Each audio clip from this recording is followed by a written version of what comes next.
جب ہم ڈائلاگ کر رہے ہیں تو ہم کوشش یہ کر رہے ہیں کہ وہ پولیٹیکل ورکر جو گھروں میں بیٹھے ہوئے ہیں، جو ٹھیکیداری نہیں کرتے ہیں، جو اس تمام حالات میں ایڈجسٹ ہونے کا نیت نہیں رکھتے، ان کو بیدار کیا جائے. ٹھیک ہے.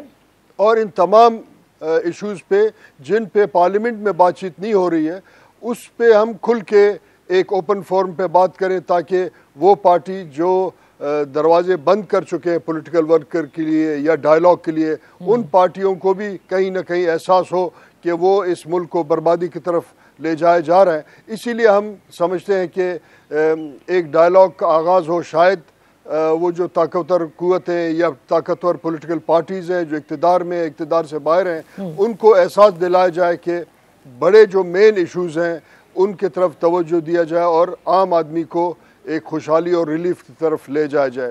مثلاً ہمارے صوبے میں جو ڈائلاگ ہوا یا ہمارے صوبے میں جو سیمینار ہوئی، وہاں ہم نے تمام مکاتب فکر کے جو لوگ تھے ان کو دعوت دی اور ہم نے تمام ایشوز پہ بات کیا. اس میں گودرز کے ایشوز تھے، اس میں بلوچستان کے حقوق تھے، جس میں اختیارات پارلیمنٹ کے سینٹ کے پاس ہونے چاہیے، وہاں پہ مسنگ پرسنز کے ایشوز تھا، تمام وسائل کے ایشوز تھے، تاکہ لوگ جو اسلام آباد سے آئیں یا پنجاب، سندھ اور خیبر پختونخوا سے، ان کو پتہ چلے کہ بلوچستان میں جو بے چینی ہے پچھلے 73 سالوں سے، اس کے وجوہات کیا ہیں. اسی طریقے سے یقیناً سندھ میں بھی ان تمام ایشوز پہ بات ہوگا. اگر پولیٹیکل پارٹی جو اس وقت اقتدار میں بیٹھے ہیں وہ ان تمام معاملات سے روگردانی کریں گے تو یقیناً ایک نیا ذہن فکر درمیان میں ابھرے گا جو اس تمام ایشوز کو ہم چیلنج کر رہے ہیں زبانی، اس کے بعد پھر پریکٹیکلی یقیناً سیاست میں بھی ان کو چیلنج کیا جائے گا. اس کا مطلب کہ الٹیمیٹلی اگر جو ایگزسٹنگ پولیٹیکل پارٹیز ہیں وہ بیدار نہیں ہوتی تو آپ یہ سمجھتے ہیں کہ پھر اس قسم کی جو تمام پولیٹیکل ورکرز ہیں وہ ظاہر ایک نظام کا حصہ بنیں گے، پھر اس کے لیے آپ کو کوئی ایک سیاسی جماعت جو ہے وہ بھی بنانی پڑے گی، ورنہ خالی ڈائلاگ سے آپ بیداری تو ضرور کر سکتے ہیں نواب زادہ صاحب، لیکن وہ جو کہتے ہیں نا جو آئرن کرٹن ہے اس کو توڑنے کے لیے، کیونکہ جو باتیں ہیں آپ لوگوں کی وہ بالکل ٹھیک ہیں، بجا ہیں، اور خاص طور سے جب آپ اپنے صوبے کا ذکر کر رہے ہیں، آج اگر یہ کہنا بالکل غلط نہ ہوگا کہ تمام صوبوں میں سے اگر کوئی سب سے زیادہ پسماندگی میں ہے تو وہ بلوچستان ہے، باوجود اس کے کہ اس کے پاس اتنے سارے معدنیات موجود ہیں، اس کے پاس وہ نیچرل جسے کہتے ہیں ریسورسز موجود ہیں جس سے وہ بہت زیادہ نہ صرف اپنے لیے کما سکتا تھا بلکہ پاکستان کے لیے بھی بہت ساری چیزیں بہتر ہو سکتی تھیں. تو یہ جو پاور شیئرنگ کا آپ نے ذکر کیا نواب زادہ صاحب، یہ آج بھی ایگزسٹ کرتا ہے؟ کیونکہ اسٹیبلشمنٹ تو اتنا علل اعلان کہ اب ہماری تو کوئی مداخلت نہیں ہے، ہم تو اب اے پولیٹیکل ہیں. کیا آپ لوگ جو کہ اس وقت بیداری کے اس ٹریک پر ہیں وہ یہ سب دیکھ رہے ہیں، یا آپ کو لگتا ہے کہ اب طریقہ کار مختلف ہو گیا ہے، وہ ابھی بھی انوالومنٹ ہے؟ ہم دیکھ رہے ہیں، ہمیں تشویش ہے جس طریقے سے اس ملک کے نظام کو چلایا جا رہا ہے، مطلب بھرپور طریقے سے کرپشن ہو رہا ہے. جو اربوں ڈالر اس ملک میں آئے ہیں وہ کس بلیک ہول سے واپس جا کے نکلے ہیں. ملک کنگال ہو گیا ہے، انسانی حقوق کی پامالی ہو رہی ہے، آئین کو توڑا جا رہا ہے. یہ تمام چیزوں پہ ہم بحث کر رہے ہیں، بات کر رہے ہیں. اس میں کوئی شک نہیں ہونا چاہیے کہ پاور شیئرنگ کی ہے آج کے اقتدار میں بیٹھے ہوئے لوگوں نے. کل جو گزرے جو اس وقت یا اپوزیشن میں یا پارلیمنٹ سے باہر اپوزیشن میں، انہوں نے بھی پاور شیئرنگ کی ہے. اب ہونا یہ چاہیے کہ آج کے اگر پولیٹیکل پارٹیز جو اقتدار میں بیٹھے ہیں اور وہ سمجھتے ہیں کہ آج کے اسٹیبلشمنٹ نیوٹرل ہے تو ان کو یہ چاہیے کہ ایک کمیشن بنائیں جو کل اپنے یعنی اسٹیبلشمنٹ جس نے اپنے حلف کا مخالفت میں سیاسی عمل کا حصہ وہ بنے، ان کے خلاف ایک باقاعدہ آئینی اور قانونی کارروائی ہونا چاہیے تاکہ پتہ چلے کہ آج والے نیوٹرل ہے اور کل والوں کو سزا مل رہا ہے. اگر یہ اسی طریقے سے خاموشی ہوگا اور آج کے اسٹیبلشمنٹ کہے گا ہم نیوٹرل ہیں، مگر میں سمجھتا ہوں کہ آج بھی نیوٹرل نہیں ہے، کیونکہ آج کا جو حکومت ہے وہ بھی اسٹیبلشمنٹ کے سارے اس کے ایجنڈا پہ چل رہا ہے. بہرحال اگر وہ کہتے ہیں نیوٹرل ہے تو ان کے سابقہ جو ان نیوٹرل تھے ان کے خلاف ایک کمیشن کے ذریعے کارروائی ہونا چاہیے اور آئین کے خلاف ورزی انہوں نے کی ہے تو ان کو سزا ملنا چاہیے. اچھا، اور اب یہ دیکھیں معاملات ایک طرف آپ لوگ بیداری کر رہے ہیں، دوسری طرف اگر میں صرف بلوچستان کی طرف ہی آ جاؤں، آپ نے کیونکہ باقی جماعتوں کا بھی ذکر کیا، باپ پارٹی کا اگر ذکر کرتے ہیں، کیونکہ آپ نے کئی جگہ پہ اپنے اس فورم کے تھرو آپ نے ذکر کیا کہ بلوچستان میں راتوں رات پارٹیاں بنا دی جاتی ہیں. اب اسی باپ پارٹی میں سے آپ دیکھیں لوگوں کو توڑ، مجھے نہیں پتا کہ وہ خود سے اپنی مرضی سے اب شامل ہو رہے ہیں یا ان کو کہا جا رہا ہے، لیکن کئی تو پیپلز پارٹی میں جا رہے ہیں. اور ایسا لگتا ہے کہ الیکشن سے قبل یہ فیصلہ ہونا ہے کہ بلوچستان میں حکومت کس کو دی جائے گی. کیا ایسا ہوتا ہے نواب زادہ صاحب کہ بلوچستان کس کے پلڑے میں جائے گا یا کس پارٹی کے پاس آئے گا، یہ سب پہلے سے ڈیسائیڈ ہوتا ہے؟ دیکھیں، اس سے پہلے پارلیمنٹ کو کنٹرول کرنے کے لیے اسٹیبلشمنٹ فاٹا کے ایم این ایز اور سینیٹرز کو اسی طریقے سے ٹریٹ کرتے تھے. اب کیونکہ فاٹا کا جو ایشو ختم ہوا ہے، کہیں نہ کہیں وہ بھی ہوتا ہے مجموعی طور پہ، اب یہ طاقت جو اسٹیبلشمنٹ کا ہے پارلیمنٹ کو کنٹرول کرنے کے لیے وہ بلوچستان میں اس کو استعمال کرتے ہیں اور راتوں رات پارٹیاں بنا رہے ہیں. راتوں رات جو باپ پارٹی بنا، ان سے کیا کام لیا؟ آپ ان کے اگر چیف منسٹر صاحب کو دیکھیں، پتہ نہیں ہوش میں ہوتے ہیں نہیں، وہ اس طریقے سے اپنا وقت گزار رہے ہوتے ہیں اور ان کا وقت ابھی تھوڑا سا رہ گیا ہے. ریکودک کا جو فیصلہ ہے انہوں نے کر دیا، گوادر میں فیصلے ہو گئے، اور بھی اسی قسم کے ایشوز تھے. راتوں رات کے پارٹی نے اپنے معاملات کرسی کے عوض اپنے صوبے کے اختیارات اور حقوق انہوں نے بیچ ڈالے. اب اگر نیوٹرل ہوتے تو یہی لوگ جو باپ میں بھیجے گئے اور جعلی الیکشن کے ذریعے ان کو کامیاب کرایا گیا، آج اسی پورے جو گینگ ہے یا گروپ ہے ان کو پیپلز پارٹی میں بھیجا جا رہا ہے. اب فیصلہ بلوچستان کے سیاسی کارکن لوگ یہاں کے ووٹر کریں گے یا وہ لوگ جن کو پیپلز پارٹی میں بھیجا جا رہا ہے. مثلا ان میں ایک شخص کا میں آپ کو مثال دوں، ان میں یعنی ایک بہت بڑا گروہ گمنام لوگ دکھایا یہ گیا کہ لوگ جوک در جوک پیپلز پارٹی میں شامل ہو رہے ہیں. آپ ذرا چیک کر لیں، ملک شاہ گورگیج کو انہوں نے شامل کرایا، وہ خود افغانی نیشنل ہے اور کچھ عرصے پہلے حمید کرزئی کے ساتھ مل کے وہ نیمروز کا گورنر بن رہا تھا، آج پیپلز پارٹی کا حصہ بن رہا ہے. یعنی ہمارے صوبے کے ساتھ اس طریقے سے ظلم کر رہا ہے. غیر نمائندہ لوگ، غیر سیاسی لوگوں کو، اور اسی قسم کے نیٹو کے ٹھیکیدار، ہوٹل چلانے والے، ان کا نام بنا کے انہوں نے شامل کیا ہے. عمومی طور تو فیصلہ بلوچستان کے لوگوں نے کرنا ہوگا، جس پہ آج بھی اسٹیبلشمنٹ بلوچستان کے لوگوں کا سیاسی راستہ روک رہا ہے. اس راستے کو روکنے کے وجہ سے ایک مزاحمت شروع ہو گیا ہے جو پچھلے کئی سالوں سے، اگر سیاسی عمل کو نہ روکتے تو بلوچستان میں یہ جو بہت بڑا ایک شدت پسندی کا ذہن بنا ہے اور اس کے ذمہ دار اسٹیبلشمنٹ ہے، تو پھر سیاسی عمل کا لوگ حصہ بنتے. اچھا، اب یہ جو سیاسی عمل کی آپ نے ذکر کیا، اس میں ظاہر ہے سیاستدان کو ہم بری و ذمہ نہیں کر سکتے. نواب زادہ لشکری رئیسانی صاحب، مجھے ایک چھوٹی سی بریک لینے دیجیے، اگر اس پر ضرور بات کر لیتے ہیں کہ ہر سیاستدان کیسے پھر اس ٹریپ کا حصہ بن جاتا ہے. سازش اگر ایک کر رہا ہے تو باقی سازش کے حصے دار تو ہیں. After this break. Welcome back. نواب زادہ لشکری رئیسانی صاحب جو کہ ایک سینئر سیاستدان بھی ہیں اور بلوچستان پیپلز پارٹی کے فارمر پریزیڈنٹ بھی ہیں، فارمر سینیٹر بھی ہیں. آج جب یہ اس بیداری میں ہیں کہ جس میں مختلف شہروں میں جا کر یہ سب لوگ ری امیجننگ پاکستان کا ذکر کر رہے ہیں، تو ان سے ہم جان رہے ہیں کہ آخر اس نظام کے ساتھ کیا ایسا ہوا ہے اور کیا یہ بالکل قابل درست نہیں ہے، یعنی اس کو صحیح نہیں کیا جا سکتا، لوگ کرنا نہیں چاہتے. نواب زادہ صاحب یہ فرمائیے گا کہ جیسے آپ نے ذکر کیا کہ آج بھی سیاسی عمل کو روکا جا رہا ہے بلوچستان میں، کس طرح سے لوگوں کو جو غیر سیاسی لوگ ہیں ان کو اس کا حصہ بنایا جا رہا ہے، لیکن اس میں سیاستدان بھی ہیں نا. اگر کچھ لوگ جا کر کے دوسری پارٹیوں میں بھی شمولیت اختیار کر رہے ہیں یا ایک باپ پارٹی بنائی جاتی ہے، تو یہ سیاستدان کیا سارے ایسے ہیں؟ کیونکہ کہا یہ جاتا ہے نا کہ ان لوگوں کے کان مروڑے جاتے ہیں جن کی فائلیں کھولی جاتی ہیں کہ جی آپ نے اتنے کالے کام کیے، آپ کے خلاف اتنے کرپشن کے کیسز ہیں، تو یا تو آپ ان کو بھگت لیں یا پھر جو ہم کہہ رہے ہیں وہ کر دیا جائے. سبھی کالے ہیں کیا، یا کیا ریزن ہے کہ they are part and parcel to this conspiracy?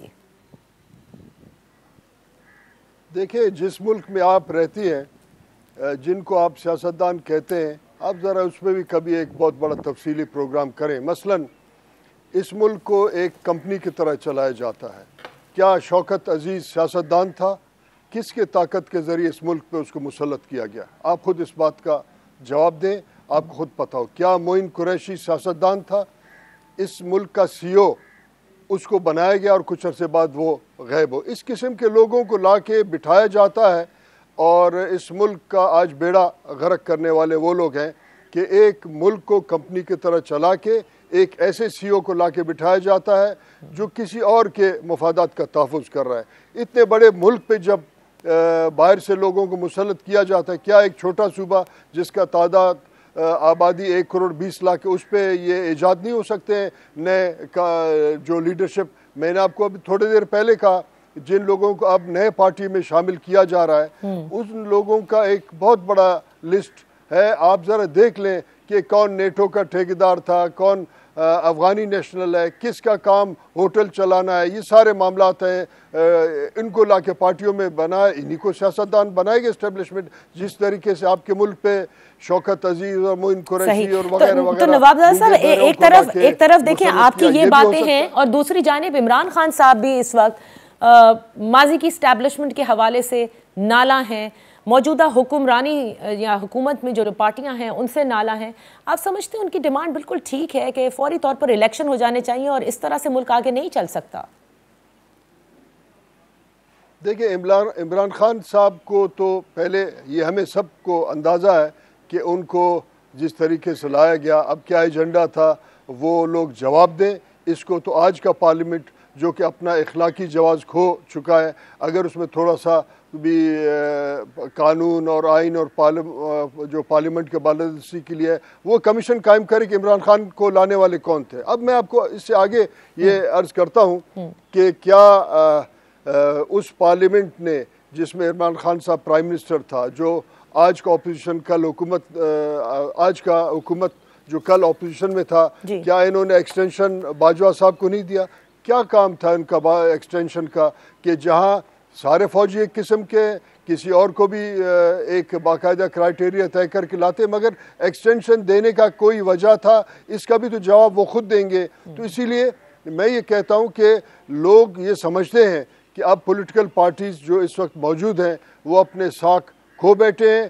اور لوگ آپ اگر غور کریں کہ کل الیکشن کمیشن نے نئے الیکشنز کا اعلان کیا, آج پی ڈی ایم خود اس سے رائے فرار اختیار کر رہا ہے. اس کا مطلب ہے لوگ ووٹ دینے کے لیے بھی نہیں نکل رہے ہیں اور ایک ہم بہت بڑے سیاسی بحران کی طرف جا رہے ہیں. تو حل کیا ہوگا نواب زادہ صاحب پھر اس کا؟ حل یہ ہے کہ ایک باقاعدہ پولیٹیکل سٹرگل ہو اور جو تمام پولیٹیکل پارٹیز ہیں اگر وہ سنجیدہ ہیں, کسی اور غیر ملکی کے ایجنڈا پہ کام نہیں کر رہے ہیں, وہ ایک شفاف سیاسی نظام کا تعین کریں. اس کے لیے باقاعدہ سب کو ایک اخلاقی ایجنڈا پہ دستخط کرنا چاہیے.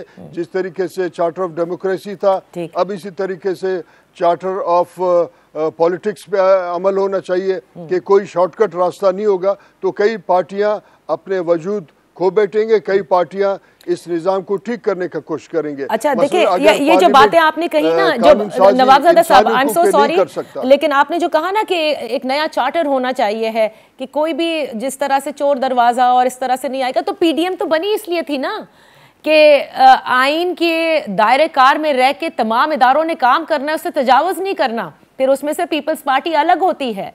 تو اب کیا اس کے بعد اب کیا بچتا ہے؟ دیکھیں کچھ بچا تو نہیں ہے. اسی لیے تو آج کے اکثر پولیٹیکل پارٹیز جو حکومت میں وہ بائی الیکشن سے رائے فرار اختیار کر رہے ہیں کیونکہ لوگوں کے اعتماد ان سے بھی اٹھ گیا ہے. یقیناً ہم ایک بہت بڑے سیاسی اور معاشی اور اخلاقی آئینی بحران کی طرف بڑھ رہے ہیں اور اس کے ذمہ دار وہ شارٹ کٹ راستہ اپنانے والے پولیٹیکل پارٹیز ہیں جنہوں نے ہمیشہ شارٹ کٹ راستے سے پارلیمنٹ میں پہنچے ہیں.